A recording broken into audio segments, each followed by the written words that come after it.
Sarah Martinez had been changing bedpans and checking vital signs for 12 years when three men in dark suits walked into St. Mary's Hospital asking for Captain Hayes. The receptionist looked confused, scanning her computer screen twice before shaking her head. There was no Captain Hayes on staff, she insisted.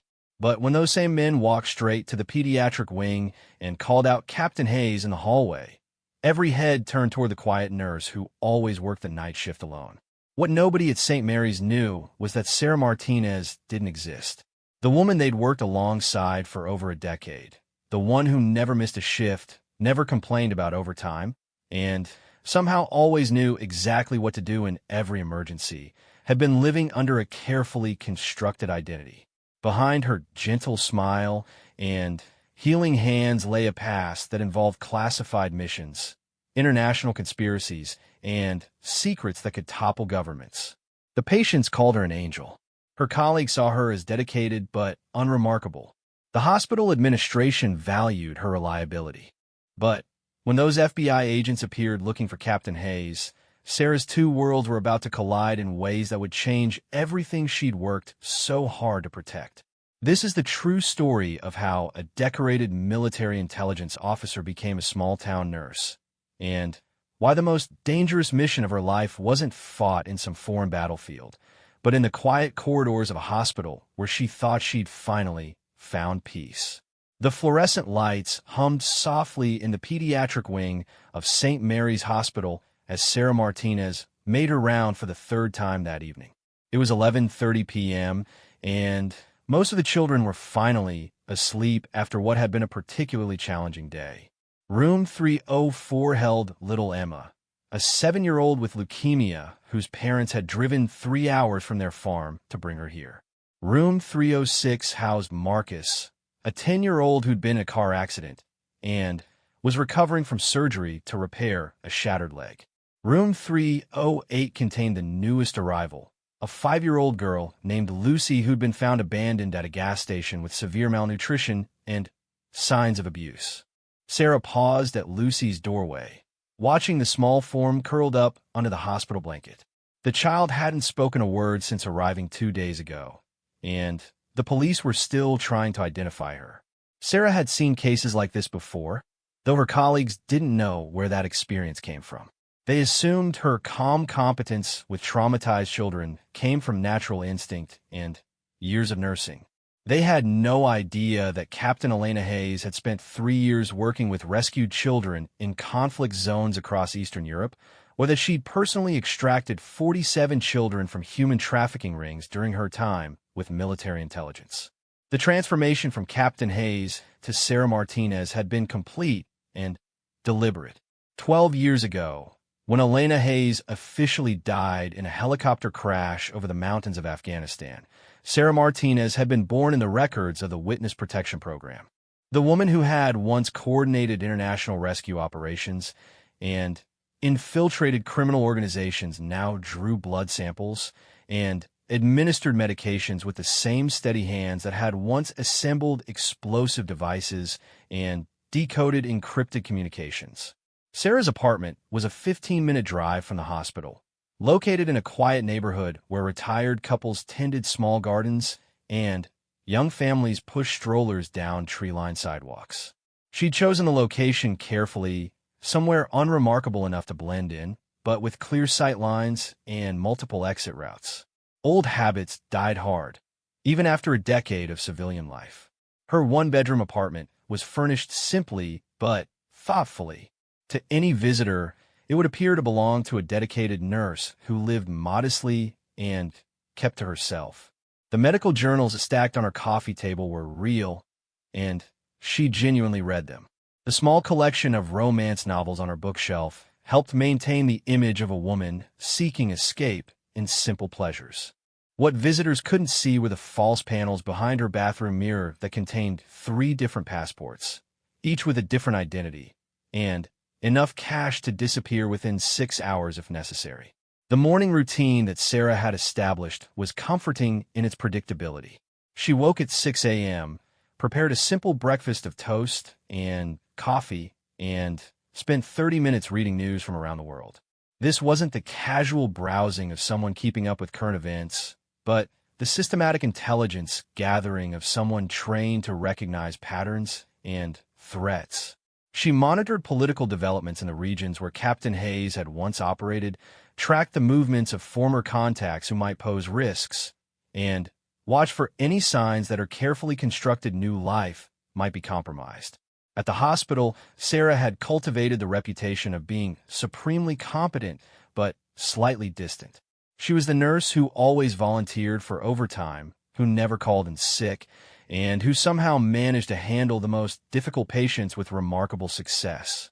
When other staff members gathered in the break room to share personal stories, Sarah would listen politely, but rarely contributed details about her own life. She'd perfected the art of deflecting personal questions with gentle humor and redirecting conversations toward work topics. Dr. Patricia Williams, the head of pediatrics, had tried for years to break through Sarah's professional reserve.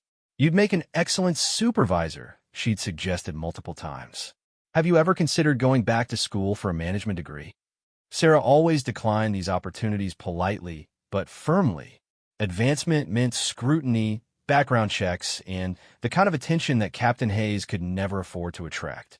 The other nurses had their theories about Sarah's private nature. Some speculated about a failed marriage that had left her guarded. Others wondered if she was dealing with financial problems, given her willingness to work extra shifts. A few of the younger staff members had developed elaborate fantasies about secret romances or hidden talents. None of them came close to imagining that their quiet colleague was a decorated intelligence officer who spoke 6 languages fluently and had been personally commended by 2 different presidents for her service. Sarah's relationship with the children was where her true self sometimes showed through the careful facade she maintained.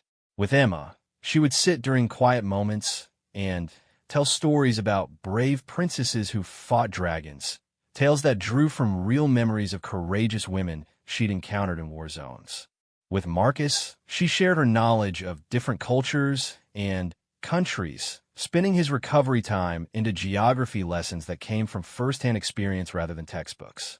With little Lucy, she used techniques learned from child psychologists who worked with trafficking victims, creating an environment of safety and trust without pushing for communication. The irony wasn't lost on Sarah that she'd found her most meaningful work in this quiet hospital. As Captain Hayes, she'd saved lives through force and strategy, using weapons and intelligence to extract people from dangerous situations. As Sarah Martinez, she saved lives through patience and care, using medical knowledge and compassion to help children heal.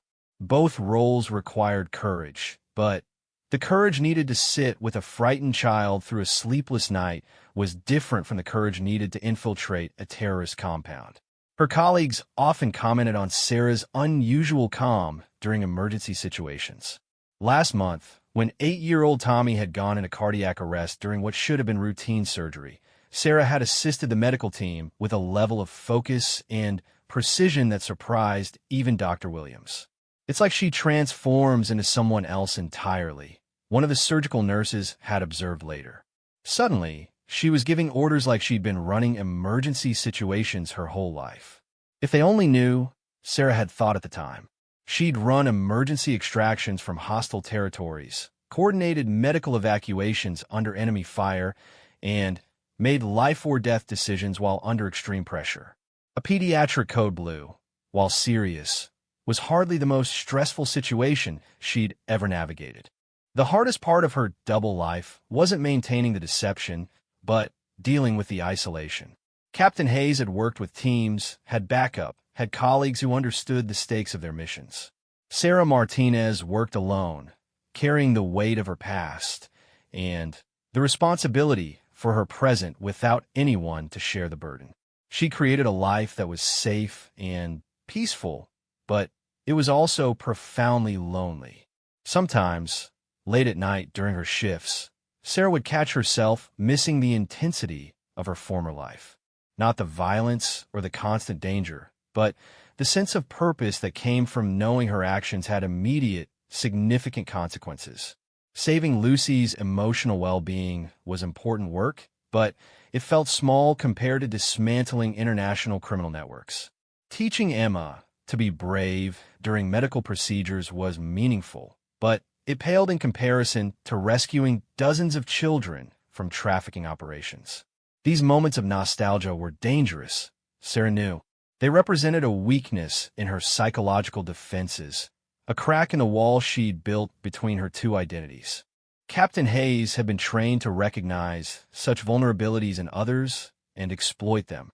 Sarah Martinez had to be equally vigilant about her own susceptibilities. The news that Thursday morning contained a story that made Sarah pause during her routine intelligence scan. 3 former military contractors had been found dead in Prague, all of them killed in ways that suggested professional execution. Sarah recognized 2 of the names from her time in Eastern European operations. Their deaths weren't random, which meant someone was systematically eliminating people who'd been involved in certain classified missions. Sarah closed the laptop and continued with her morning routine, but a part of her mind was already shifting into the analytical mode she thought was permanently retired. If former contractors were being targeted, it was possible that former military intelligence officers might also be at risk. The question was whether whoever was responsible knew that Captain Elena Hayes was supposedly dead, or whether they'd somehow discovered that she was alive and living as Sarah Martinez. For 12 years, Sarah had lived with the possibility that her past might eventually catch up with her. She'd prepared for that contingency with the same thoroughness she'd once applied to military missions. But she'd also allowed herself to hope that she might be able to live out her life in peaceful anonymity, continuing her work with the children who needed her care. As she drove to work that morning, Sarah found herself automatically checking her mirrors more frequently, taking note of vehicles that might be following her, and mentally reviewing the location of her emergency supplies. These weren't conscious decisions, but reflexes that 12 years of civilian life hadn't completely suppressed. Captain Hayes was still alive, somewhere inside Sarah Martinez, sleeping, but not dead, ready to emerge if circumstances required it. The day shift was ending when Sarah arrived at the hospital, and she went through the familiar ritual of receiving reports on each patient. Emma's white cell count was improving. Marcus would likely be discharged over the weekend. Lucy had eaten a full meal for the first time since her arrival, which everyone considered a positive sign. These updates grounded Sarah in her present reality, reminding her of what she'd built and what she stood to lose if her past life intruded on her present. But as she settled into her evening routine, checking on each child and ensuring they were comfortable for the night, Sarah couldn't shake the feeling that something had shifted. The deaths in Prague felt like the first domino, falling in a sequence that might eventually reach her quiet corner of the world.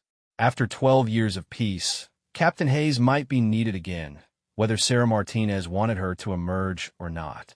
The call came at 2:47 a.m. on a Tuesday night, jarring Sarah from the light sleep she'd learned to maintain during her shifts. The pediatric wing was supposed to be quiet at this hour, with only the soft beeping of monitors and the occasional rustle of a child turning over in bed. But the phone at the nurse's station was ringing with the urgent tone reserved for emergencies. "Pediatric unit, this is Sarah," she answered, already moving toward the supply cabinet where emergency medications were stored. "We got an incoming trauma."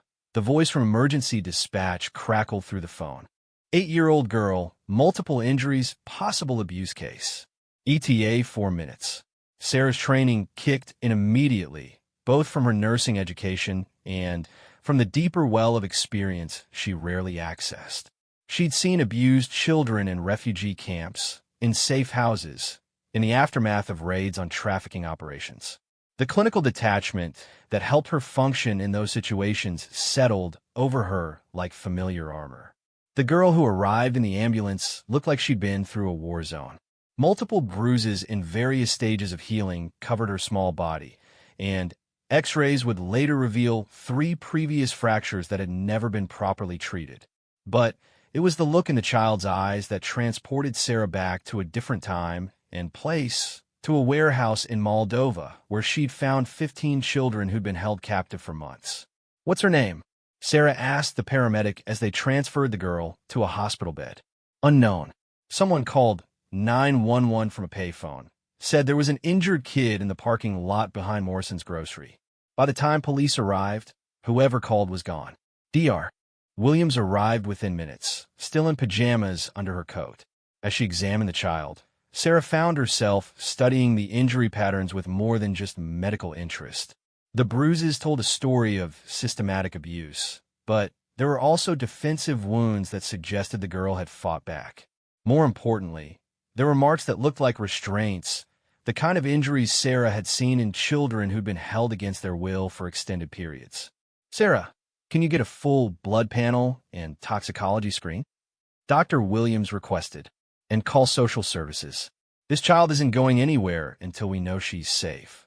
As Sarah drew blood samples, the girl's eyes fixed on her face with an intensity that was unsettling. Most abused children either withdrew completely or displayed hypervigilance. This child was doing something different, something that reminded Sarah of how she herself had been trained to assess potential threats and allies. The girl was evaluating her. "It's okay," Sarah said softly in English, then repeated the phrase in Spanish, Russian, and Albanian. The girl's eyes widened slightly at the Russian, confirming Sarah's growing suspicion that this wasn't a typical domestic abuse case. Over the next few hours, as Sarah monitored the child's vital signs and administered medications, she noticed details that troubled her. The girl's malnutrition wasn't consistent with simple neglect, but showed the specific patterns of controlled deprivation. Her muscle memory suggested she'd been trained to remain motionless for long periods. Most concerning were the small scars on her fingertips, the kind that resulted from repeated needle sticks. By dawn, Sarah had reached a conclusion that she couldn't share with her colleagues. This child hadn't just been abused, she'd been part of something much more sinister. The injury patterns, the behavioral responses, and the systematic nature of the trauma all pointed to organized exploitation, possibly trafficking. Someone had been conditioning this girl for purposes that Sarah didn't want to contemplate. The next evening, Sarah arrived for her shift to find two unexpected visitors waiting in the hospital lobby. They introduced themselves as Detective Morrison and Agent Chun from the FBI's Human Trafficking Task Force. Their presence confirmed Sarah's worst fears about the mysterious girl, but it also presented a dangerous complication. "We understand you've been caring for the child who was brought in Tuesday night," Detective Morrison began. "We were hoping you might have observed something that could help us understand what happened to her." Sarah chose her words carefully, drawing on years of experience in providing information without revealing too much about her own capabilities. She's been through systematic trauma over an extended period. The injuries suggest she's been held against her will and possibly moved between different locations. Agent Shin leaned forward. "That's very perceptive. Most people wouldn't pick up on those details. Do you have experience with trafficking cases?" "I've worked with traumatized children before," Sarah replied truthfully. "You develop an eye for patterns."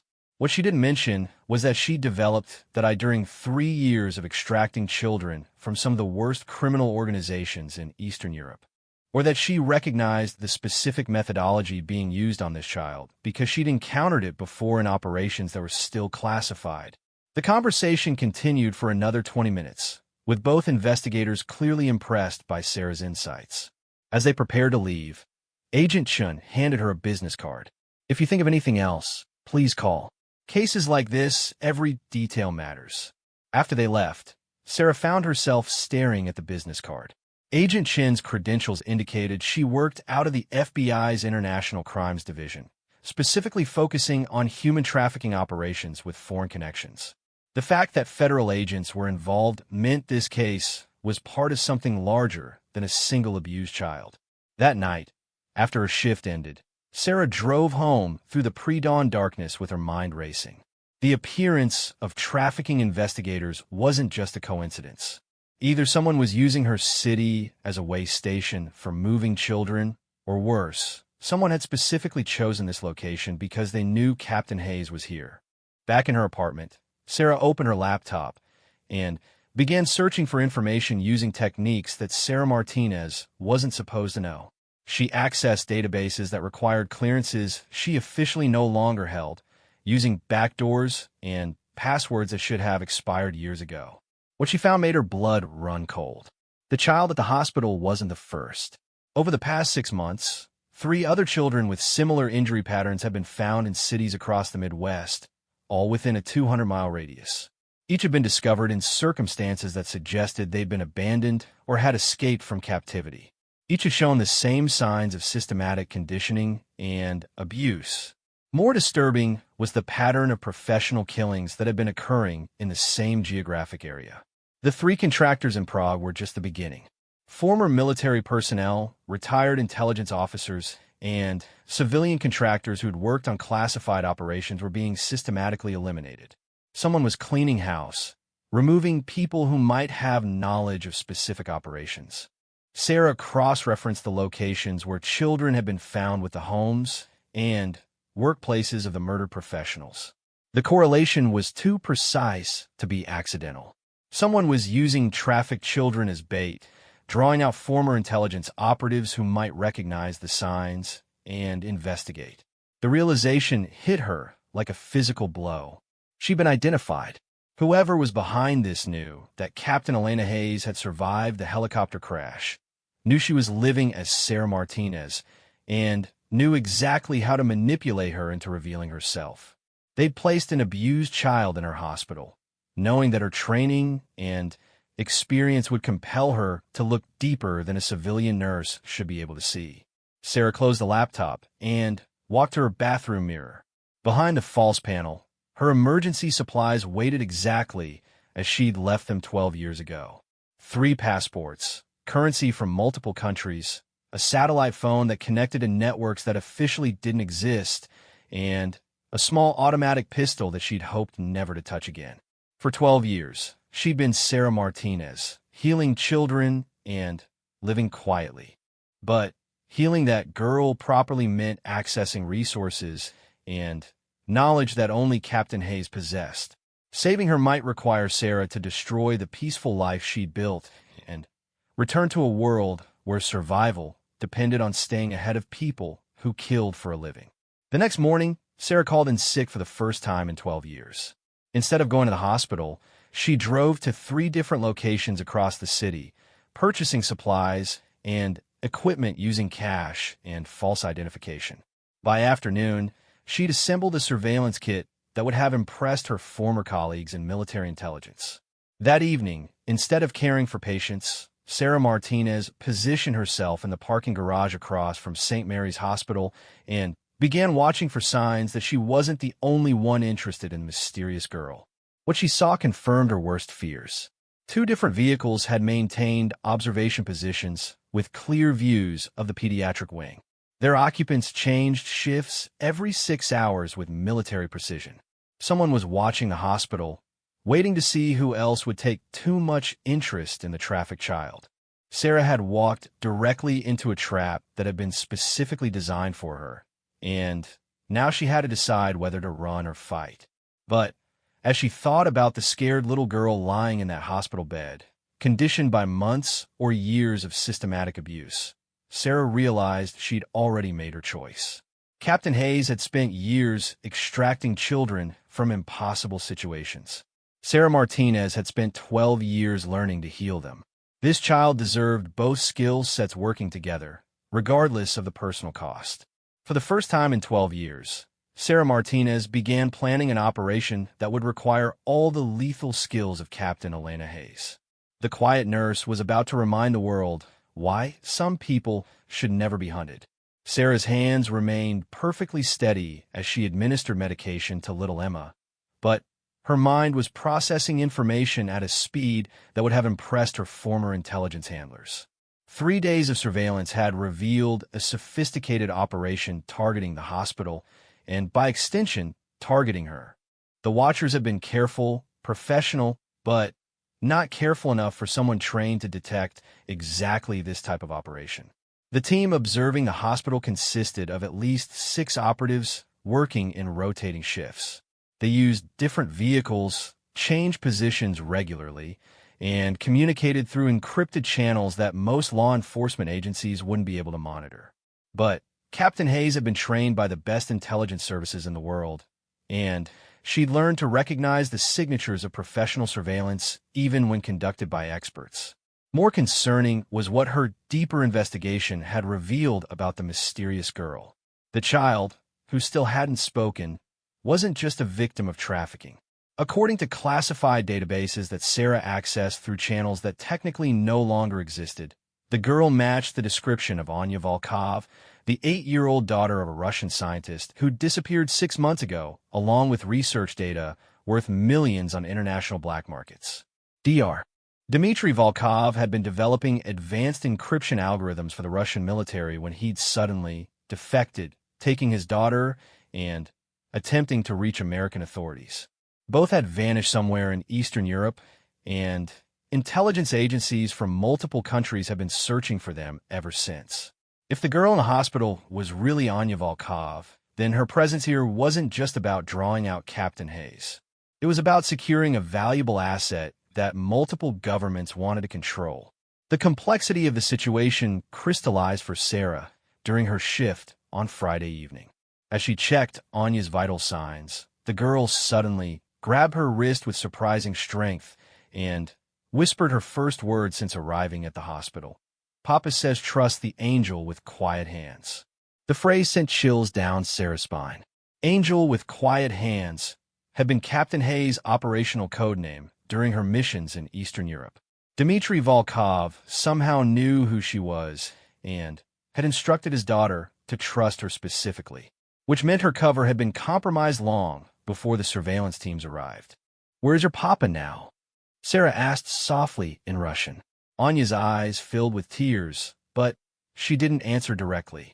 Instead, she pulled a small object from somewhere beneath her hospital gown and pressed it into Sarah's palm. It was a micro USB drive, the kind used for storing encrypted data, the kind that Dr. Volkov might have used to preserve his research. Sarah palmed the device smoothly, her training making the transfer appear like a routine medical interaction to any observer. But internally, she was calculating rapidly. If Anya had been carrying encrypted research data, then the people hunting them weren't just traffickers or assassins seeking revenge against Captain Hayes. They were state actors or organized crime syndicates after information that could be worth hundreds of millions of dollars. The game had just become exponentially more dangerous. That night, Sarah made a decision that would have horrified the colleagues who knew her as a quiet, dedicated nurse. She accessed the hospital security system using administrator credentials she'd obtained through methods that Sarah Martinez wasn't supposed to know. What she found confirmed her worst fears about the immediate threat level. The hospital's external cameras had captured images of the surveillance team, and facial recognition software that Captain Hayes had learned to use during her military service identified 2 of the operatives. Viktor Kozlov and Maria Petrinin were freelance wet work specialists who took contract from the highest bidder. They'd been involved in assassinations across 3 continents and were known for their willingness to eliminate entire families to complete their objectives. If Kozlov and Petrinin were involved, then whoever wanted Dr. Volkov's research was prepared to kill everyone at St. Mary's Hospital to get it. Sarah's colleagues, the other children in the pediatric ward, and dozens of innocent patients were now in danger because she'd been identified as Captain Hayes. Sarah spent the early morning hours of Saturday creating contingency plans with a level of detail that would have impressed her former commanding officers. She mapped every entrance and exit of the hospital, identified potential defensive positions, and calculated how to evacuate the pediatric ward if the situation escalated to direct confrontation. She also prepared multiple escape routes for herself and Anya, though she hoped they wouldn't be necessary. The micro USB drive that Anya had given her contained exactly what Sarah had feared: Dr. Volkov's complete research data, including algorithms that could break most current military encryption systems. The information was valuable enough that governments would start wars to control it, and ruthless enough that criminal organizations would massacre hospitals to obtain it. But the drive also contained a personal message from Dr. Volkov, recorded shortly before his disappearance. Speaking in accented English, the scientist explained that he'd discovered his research was being used to support human trafficking operations and weapons smuggling. His attempt to defect hadn't been about selling secrets to the highest bidder, but about preventing his work from being used to harm innocent people. If you're watching this, then Anya has reached the angel with quiet hands, Volkov said directly into the camera. Captain Hayes, I know your real identity because I helped create the encryption systems that protect your witness protection records. I also know that you have spent years saving children like my daughter.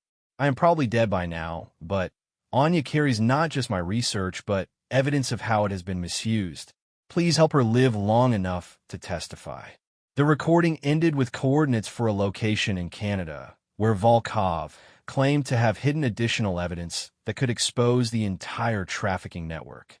Sarah realized that saving Anya wasn't just about protecting one child, but about potentially dismantling an international criminal organization that was using advanced technology to exploit thousands of children. Saturday morning brought a development that forced Sarah's hand. Dr. Williams approached her during shift change with a puzzled expression. Sarah, there are some people here asking questions about you. They're not police, and they're not from social services. They're asking specifically about your background and your experience with trauma cases. Sarah felt the familiar cold clarity that had kept Captain Hayes alive through dozens of dangerous missions. The surveillance team was preparing to move from passive observation to active interrogation. Once they started questioning her colleagues directly, it would only be a matter of time before they realized that Sarah Martinez's background wouldn't withstand close scrutiny. What kind of people? Sarah asked, though she already knew the answer. Professional, well-dressed. The kind who show badges but don't really explain what agency they're from. They want to know if you'd shown unusual interest in the girl we admitted Tuesday night. Sarah made a decision that surprised even her. Instead of implementing one of her carefully prepared escape plans, she chose to take the fight directly to the people hunting her and Anya. 12 years of peaceful nursing had taught her the value of protecting innocent people, and the hospital was full of patients who couldn't protect themselves. Dr. Williams, I need you to listen very carefully, Sarah said, her voice taking on an authority that her colleague had never heard before. In about 20 minutes, I'm going to ask you to initiate the hospital's lockdown procedures. When I do, don't ask questions, just do it immediately. Then get every patient on this floor moved to the secure wing and keep them there until I give you the all clear. Dr. Williams stared at her. Sarah, what are you talking about? You're a nurse, not security. No, Sarah replied quietly. I'm not just a nurse. But right now, that's all you need to know. Can you trust me for the next hour? Something in Sarah's demeanor must have convinced Dr. Williams that this wasn't the time for questions. What do you need me to do? Sarah spent the next 15 minutes implementing a plan that drew on every skill she'd learned as Captain Hayes, modified by every insight she'd gained as Sarah Martinez. She moved through the hospital like she'd spent years studying its layout for tactical purposes, which in a way she had. Every route she'd walked during quiet night shifts, every supply closet she'd accessed, and every staff area she'd visited was now part of a defensive strategy designed to protect the people she'd come to care about. The confrontation began exactly as Sarah had predicted. At 10:47 a.m., Viktor Kozlov and two associates walked into the pediatric wing wearing visitor badges and carrying flowers, looking like concerned relatives. But Sarah had been watching them through the hospital security cameras, and she could see the concealed weapons and communication devices that marked them as professional killers. Excuse me, Kozlov said to Dr. Williams at the nurse's station. We're here to visit the little girl who was brought in Tuesday night. We're her uncles. Dr. Williams looked confused, which was exactly the reaction Sarah had coached her to display. I'm sorry, but visiting hours don't start until noon, and we haven't had any family members contact us about that patient. While Kozlov was distracted by Dr. Williams, Sarah moved into position behind him. 12 years of carrying medical supplies and maneuvering around hospital equipment had kept her in better physical condition than most people realized, and her muscle memory for close-quarters combat hadn't faded as much as she'd hoped. "Actually," Sarah said quietly, appearing at Kozlov's shoulder, "visiting hours are permanently closed for people carrying Makarov pistols under their jackets." Kozlov spun around, his hand moving toward his concealed weapon, but Sarah was already inside his reach. The move she used to disable him was one she'd learned from Israeli special forces and perfected during operations in urban environments. To Dr. Williams and the other staff members, it looked like Sarah had somehow caused the visitor to collapse, but they couldn't see exactly how. The man's two associates were reaching for their own weapons when Sarah's voice cut through the pediatric ward with unmistakable command authority. "Hospital security, initiate lockdown procedures immediately. We have armed intruders in the building." What happened next will be talked about at St. Mary's Hospital for years to come, though most people would never understand exactly what they had witnessed. The quiet night nurse who never raised her voice had somehow transformed into someone who moved like a trained soldier, spoke like a military officer, and handled dangerous criminals with the efficiency of a federal agent. But for Sarah, it felt like coming home to a part of herself that she'd tried to forget. Captain Hayes was fully awake now, and she had work to do. The lockdown alarms echoed through St. Mary's Hospital as Sarah moved through corridors she knew better than most people knew their own homes. But now she was seeing them through the tactical awareness of Captain Hayes, calculating angles of attack, defensive positions, and evacuation routes, while her nursing knowledge told her exactly which patients couldn't be moved and which areas contained the most vulnerable people. Viktor Kozlov was unconscious, but still breathing, zip-tied with medical restraints, and secured in a supply closet where he wouldn't pose an immediate threat. His two associates had fled when the lockdown began, but Sarah knew they'd be back with reinforcements. Professional killers didn't abandon high-value targets because of hospital security measures. Dr. Williams was handling the crisis with admirable composure, directing staff to move patients according to the procedures Sarah had hastily outlined. "Sarah," she called out as nurses began relocating children from the pediatric wing. "The police are on their way, but they're saying 20 minutes minimum response time." "How did you know this was going to happen?" Sarah was monitoring the hospital's security feeds through a tablet she'd requisitioned from the IT department. 6 vehicles had surrounded the building, and thermal imaging showed at least 12 operatives taking positions at various entrances. This wasn't just an attempt to recover Dr. Volkov's research data. It was a full-scale assault designed to eliminate everyone who might have had contact with it. "Because this isn't random," Sarah replied, watching as figures in tactical gear began moving toward the hospital's main entrance. "Dr. Williams, I need you to get on the phone with Agent Chen from the FBI.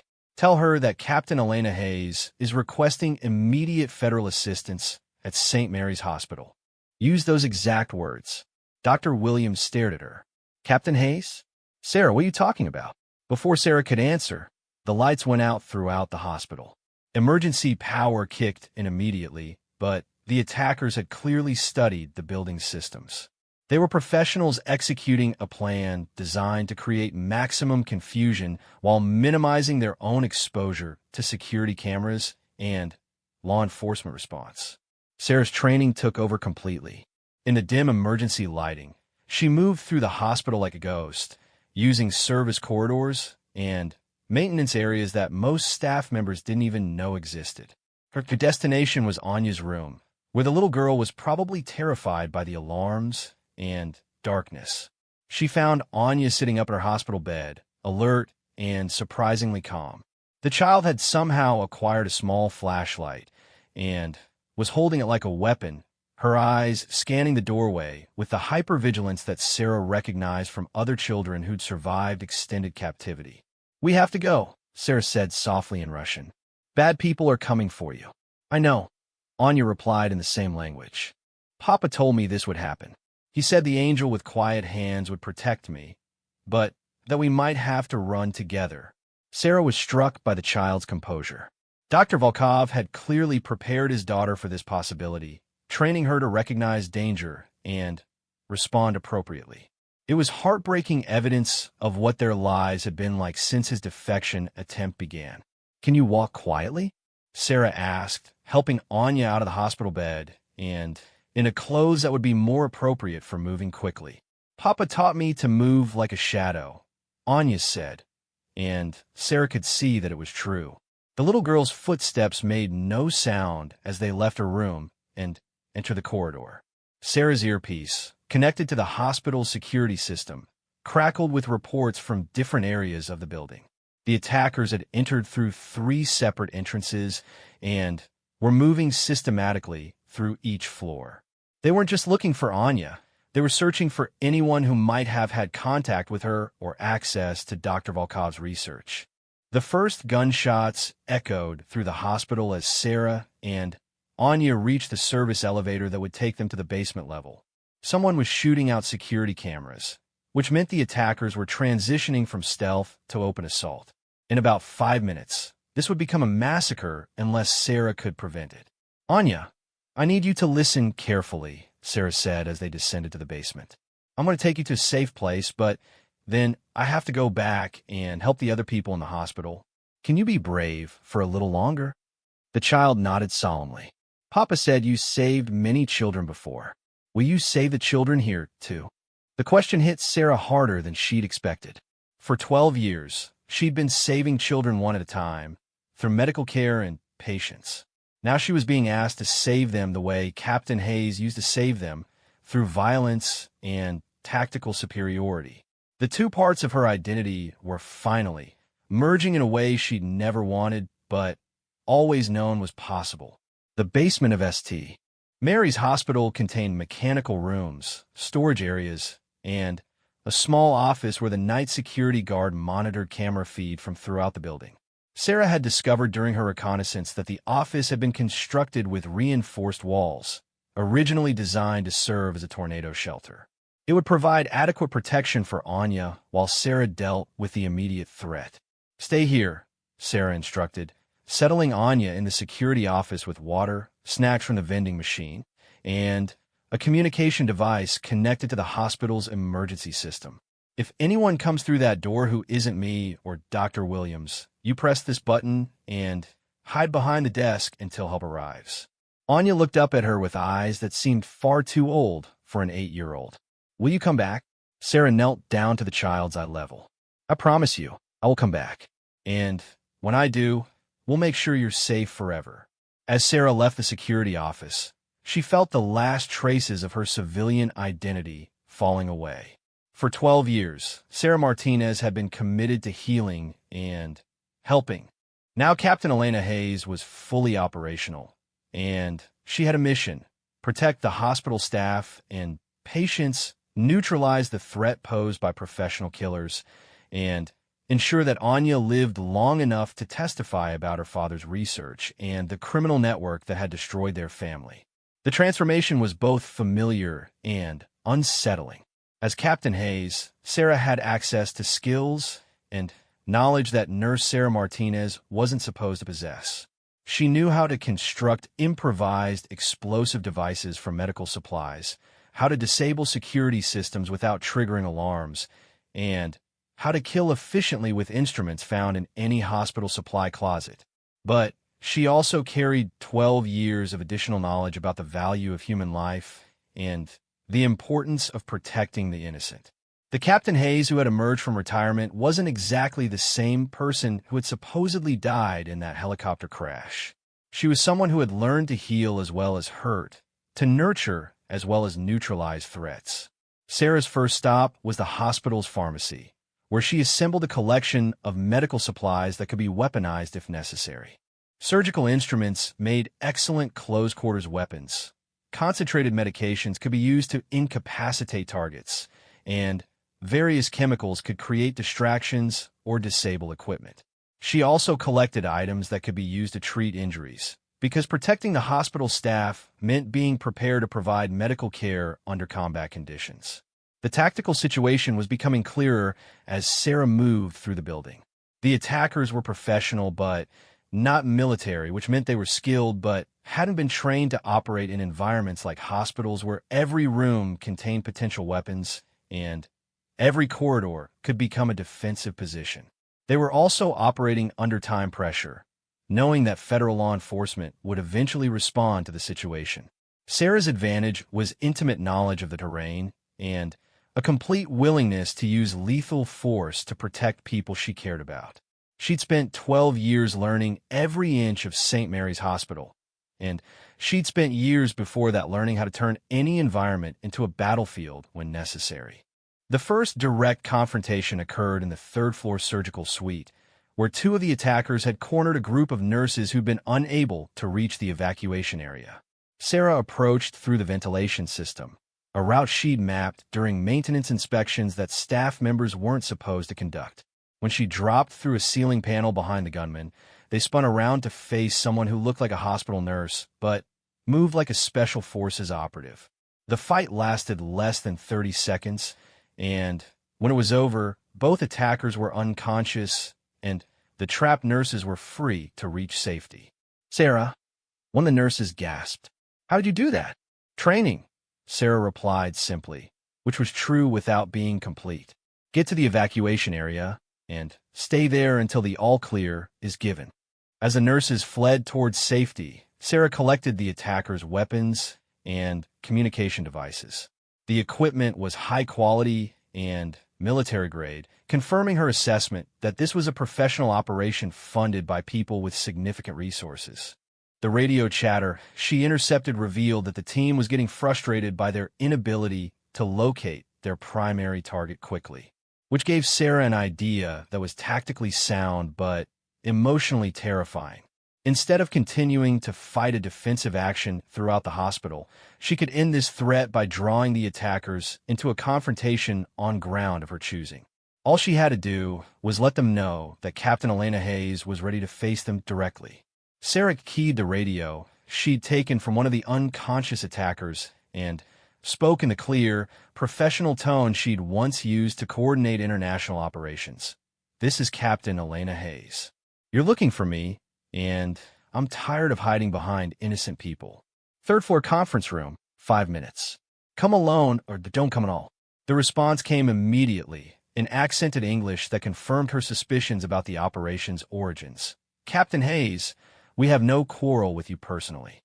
Surrender the Volkov girl, and we will withdraw without harming anyone else in the building." "Negative," Sarah replied. "The girl is under my protection, and your people have already threatened civilians. 5 minutes, third-floor conference room. If you're not there, I start hunting you individually."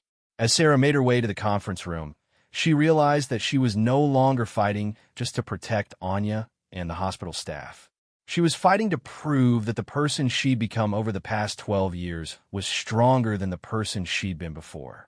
Sarah Martinez had learned things that Captain Hayes had never known about the value of every human life and the importance of preventing suffering rather than simply achieving objectives.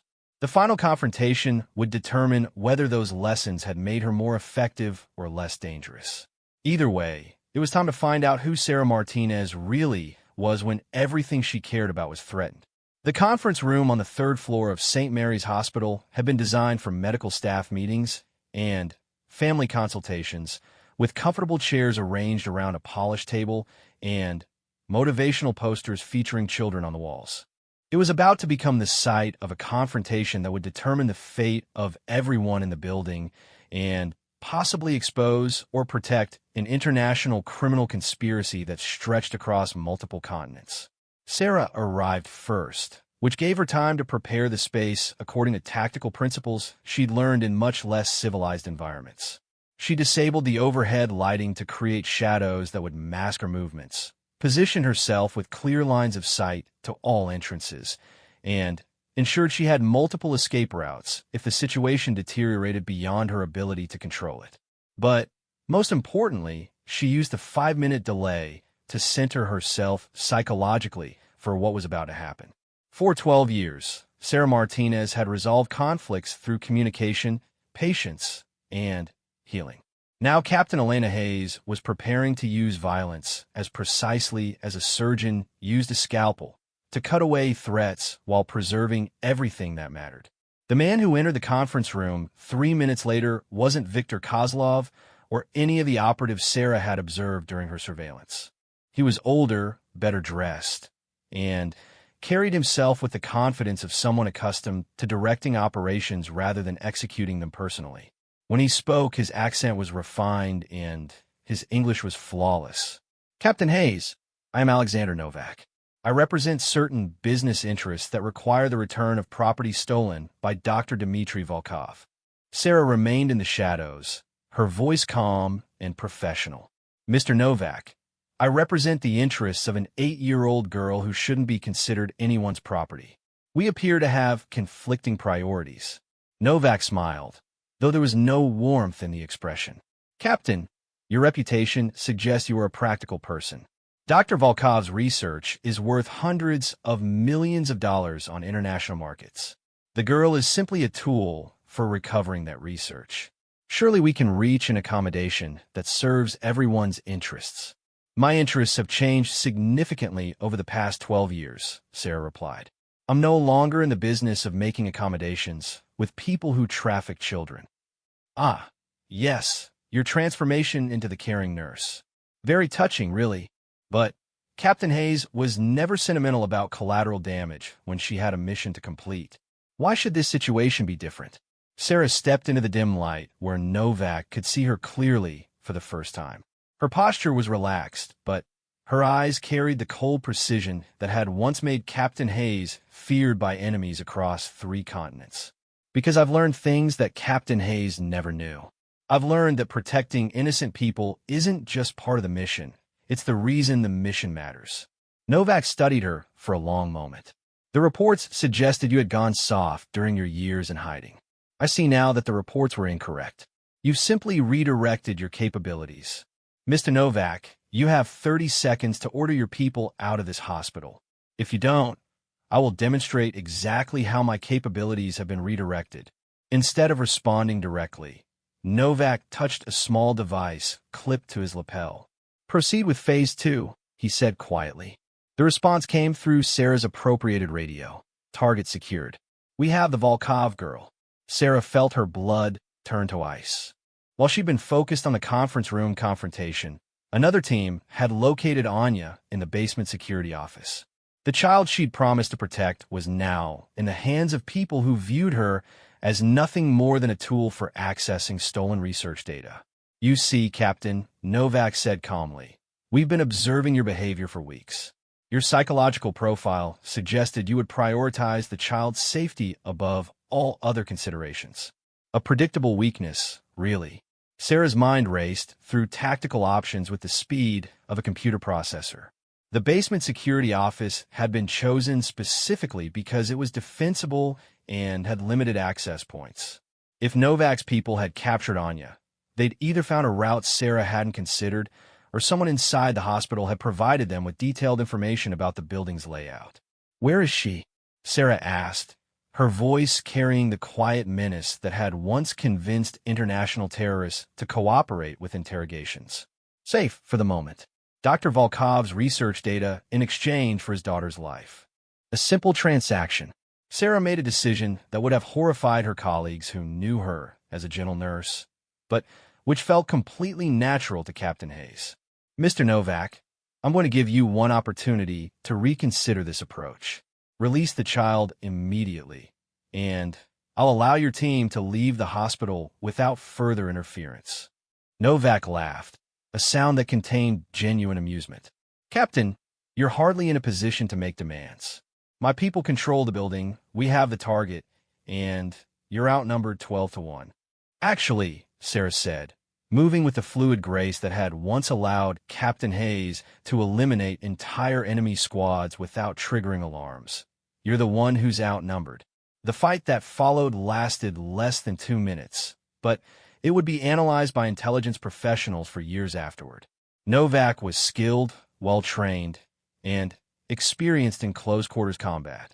But he'd been trained to fight other professionals who followed conventional tactical principles. Sarah Martinez had spent 12 years learning to heal trauma, to understand how bodies worked, and to recognize exactly which pressure points would disable without causing permanent damage. Captain Hayes had always been lethal.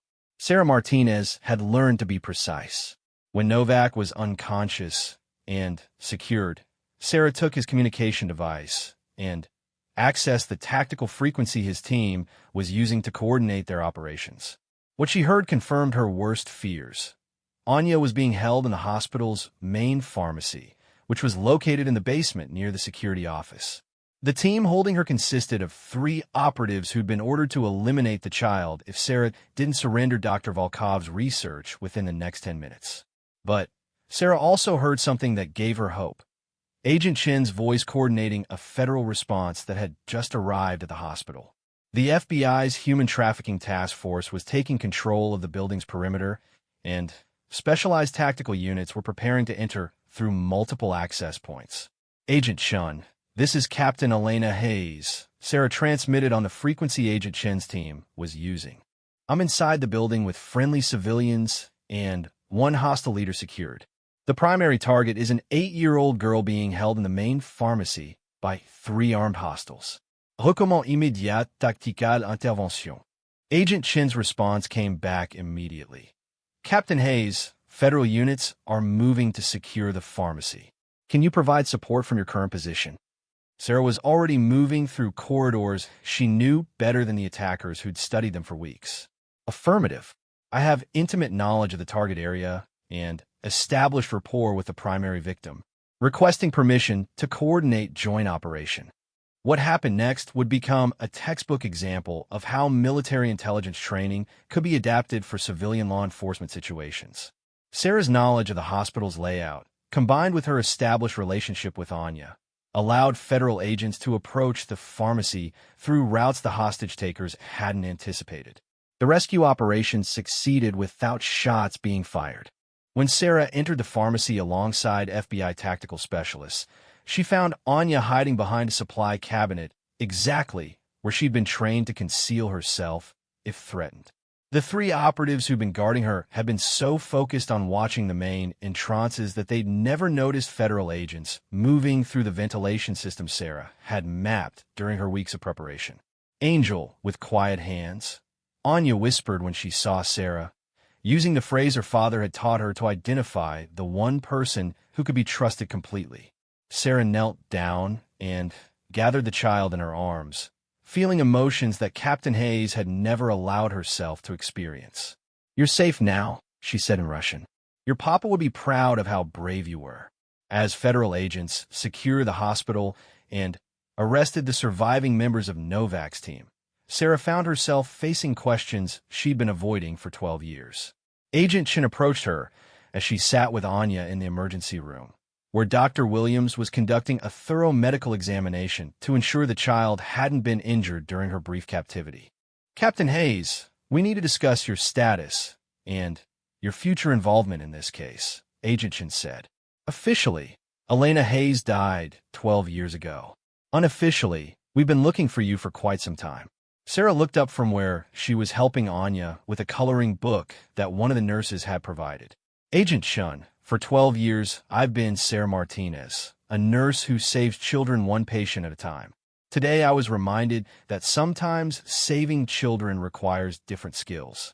The intelligence community would very much like Captain Hayes to consider returning to active duty. Your performance today demonstrates that your capabilities haven't diminished. Sarah considered the offer while watching Anya carefully color inside the lines of a picture showing a little girl holding hands with an adult figure. The child was drawing slowly and precisely, finding comfort in the simple act of creating something beautiful after experiencing so much ugliness. Agent Chun, Captain Hayes was very good at her job, but she was missing something important. She could extract children from dangerous situations, but she couldn't help them heal afterward. Sarah Martinez learned how to do that. Sarah stood up and faced Agent Chin directly. I'll testify about Dr. Volkov's research and help prosecute the criminal network that was exploiting his work. But I'm not going back to being Captain Hayes full-time. Too many children need Sarah Martinez. Agent Chin smiled. Actually, we were hoping you might consider a consulting role that would allow you to use both skill sets. The FBI's Human Trafficking Task Force could use someone who understands both the tactical aspects of rescue operations and the medical aspects of victim recovery. 6 months later, Sarah Martinez returned to work at St. Mary's Hospital, but with a significantly expanded job description. 3 days a week, she worked as a pediatric nurse, caring for sick children with the same gentleness and skill she'd always displayed. 2 days a week, she worked as a federal consultant, helping to rescue children from trafficking operations and providing specialized care for victims who required both medical treatment and tactical protection. Anya, now living with relatives in Canada and slowly recovering from her ordeal, sent letters every week addressed to the angel with quiet hands. The letters were usually accompanied by drawings that showed a woman in scrubs standing protectively in front of children, sometimes holding a stethoscope and sometimes holding more dangerous-looking equipment. Dr. Williams had been promoted to chief of pediatrics, partly in recognition of her handling of the crisis that had revealed her colleagues' true identity. She never asked Sarah for details about her previous life, but she'd learned to recognize the signs that indicated when quiet nurse Sarah Martinez was accessing the tactical knowledge of Captain Elena Hayes. The integration of both identities hadn't been seamless. Sometimes Sarah found herself overanalyzing routine medical situations for potential security threats. Other times, she caught herself applying nursing patients to tactical problems that required immediate, decisive action. But gradually, she learned that the skills weren't contradictory, they were complementary. The children she cared for, both as a nurse and as a federal consultant, didn't know about her dual identity. To them, she was simply someone who made them feel safe when they were frightened, who helped them heal when they were injured, and who somehow always seemed to know exactly what they needed to recover for whatever trauma had brought them to her attention. Sarah Martinez had spent 12 years learning to heal. Captain Elena Hayes had spent years before that learning to protect. The person who emerged from their integration was someone who could do both, someone who understood that saving children sometimes required quiet hands and sometimes required decisive action, but always required the absolute commitment to ensuring that innocence was protected and suffering was prevented. In her apartment, Sarah kept 2 sets of credentials and 2 different uniforms. Some days she wore scrubs and carried a stethoscope. Other days she wore tactical gear and carried equipment designed for much different purposes. But every day, she went to work knowing that children somewhere needed both the healing skills of Sarah Martinez and the protective capabilities of Captain Elena Hayes. The angel with quiet hands had learned that sometimes the most important battles were fought not in distant countries against foreign enemies, but in hospital corridors against people who threatened the most vulnerable members of society. And sometimes the greatest victory wasn't defeating an enemy, but ensuring that a frightened child felt safe enough to fall asleep without nightmares.